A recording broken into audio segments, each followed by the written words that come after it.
Today, we're making meat claws. Look, Mummy, I'm Wolverine!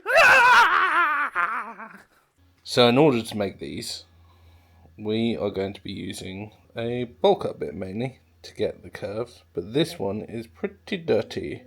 I gouged it into the table the other day when I wasn't concentrating on a job, and yeah, burnt up the end, which is pretty cool.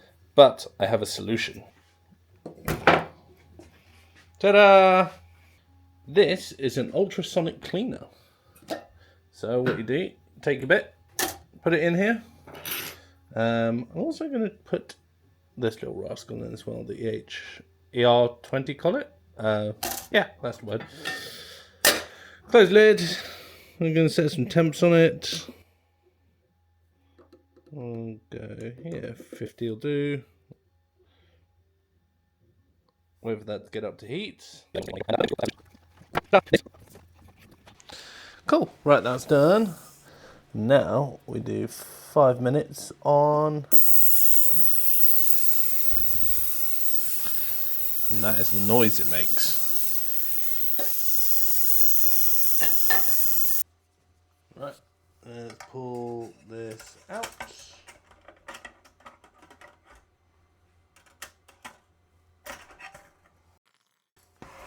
Oh no! It's not that hot actually, which is cool. Even though it's steaming. Focus! There we go. Yes.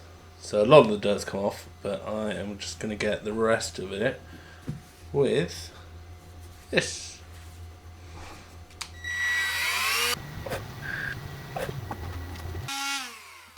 Cool. And we're good. Still sharp, which is nice. And the ER collet we don't need to go into because that's all cleaned up on the inside nicely without having to scrub it off. Oh, if anyone's wondering, this is a brass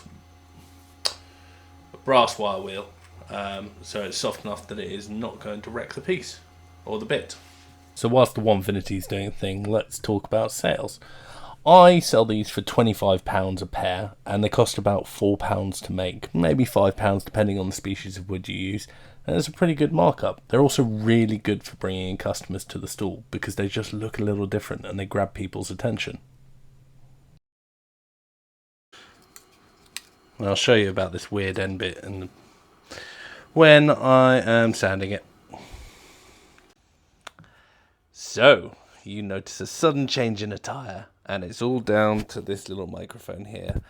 I filmed all the video and I got it home last night, started loading it onto the computer and put it into the editing suite and found that there was no audio, because that's awesome, except for the very last part where there was audio, so I don't know what happened there. Do you know what? I even get into it in the last part that you'll see that I didn't cock anything up this time, and I'm really proud of that. And now I'm looking at myself like I'm a goon. So when you see it, you can laugh in my face, and that's totally cool. Yeah! Anyway, I will now show you how to get from these to these. Let's do it. So, first thing is to basically sand them into shape. And then we're going to route them, and then we're going to put them in the dunk tank to finish them in some mineral oil. You'll see the shape there. It's a bit funky at the end. That's because of the height of the wood. So all we do is just shape it down with the sander, and it should clean it up real nicely. Super easy to do. Just literally from the back, work your way forward like this.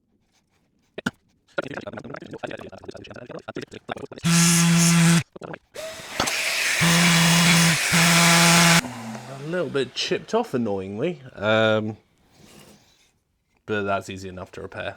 It shouldn't be an issue. And let's do the next one. And to the front. Easy peasy. That's it. You sand them, and then let's get you in for a close-up for the router. So to route these is literally just start on the inside, work your way around, do the outside, keep your fingers clean. If you have a router table, use that. It's way safer than this. But yeah, let's crack on. So you'll notice here it's not really rounded over. You can do those bits by hand if you're not comfortable with it. Same with here. I'm definitely doing these by hand because having to get the router in like that just isn't something I'm comfortable doing.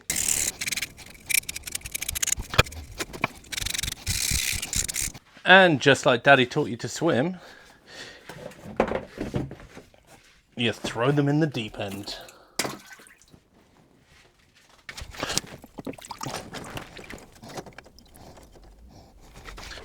So we're done, and I didn't mess up this time, which is amazing because I have in every video so far. But yeah, these are all done. They are bear claws, or meat pullers, or meat claws.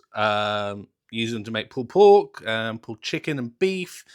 I use them personally as well for taking a roast out of a hot tin and onto the chopping board. They don't pierce it, so you don't lose any juices, which is really cool. You can also use them to toss salad, or if you've got kids, give them to them and they can pretend to be a superhero, or use them to scratch your back. Anyway, so yeah, I don't actually have like a recipe for pulled pork or anything, but maybe I send some of these to like a chef online or something like Brad Leone. He probably won't take them, but we'll see. Be cool if he did, and maybe down the line he does something like years from now when I'm big and famous. I'm never going to be big and famous. But yeah, anyway, back to these. I am going to put the files up online. I'm going to do the STL so that they're in the 3D version, because that should make it easier for you to cut and you won't have to like work out how to do the roundovers here. But if you do want to do it, off an SVG. Yeah, no, I will do an SVG as well, because then you can do it on the table saw and just take light passes until you've got a bit of a curve, just changing your blade's angle, and then you just sand, and it'll be super easy to do. I'm sure you can work it out. Yeah, so we're all done. Thank you for that. Yeah, thank you for joining me, and I will see you in the next one. No idea what I'm going to be doing, but I hope you'll enjoy it. Bye.